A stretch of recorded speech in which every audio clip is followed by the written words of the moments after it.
So what's Hollywood's latest idea of trying to sell people movies? How about we make movies based on viral videos? What a great idea, right? Right? So in 2010, a movie clip went viral on YouTube showing a Vietnam veteran who apparently had lived a very rough life and, you know, was in a bad position, and he stood up for, I think it was an old woman, but I'm not entirely sure, against some thugs and beat them up on a bus.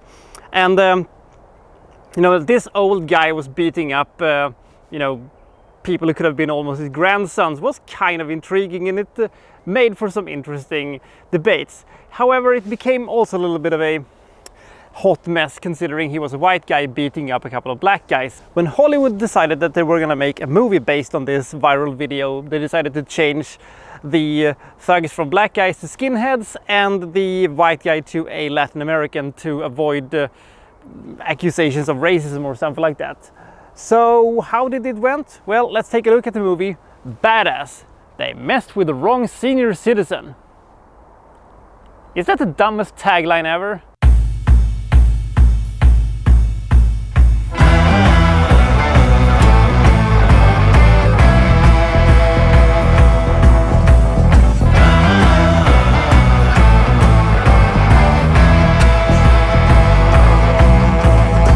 The badass in our movie is played by Danny Trejo.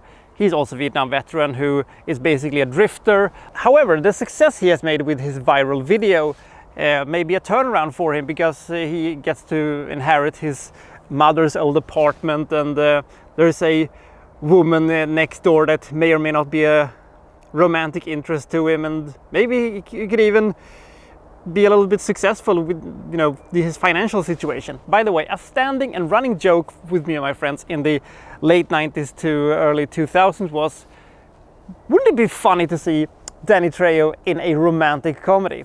This is probably as close you could ever get to it, and it kind of works. I really like Danny Trejo personally. However, best friend Klondike is found a couple of months later dead in an alley. But when the police fails to find his killer, Badass decides he's going to make this one personal and find the killer himself. And he gets pulled right into an old 1980s script that they, you know, probably dusted off from some shelf or something like that. This has everything: mayors and corruptions and stolen flash drives which didn't exist in the 80s, but shut up, and kidnapped people, and, you know, all that good stuff. Except this is not good stuff. This is kind of clunky. It's very awkwardly told.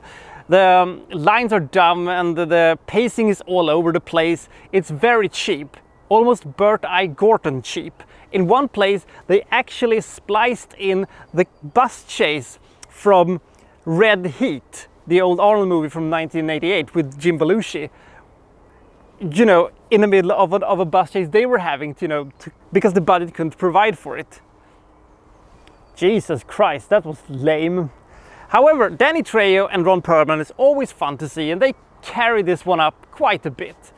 Badass isn't bad, but it's not very good. It's very cheap. It's made by people who doesn't have that much experience by making movies, I get the feeling of.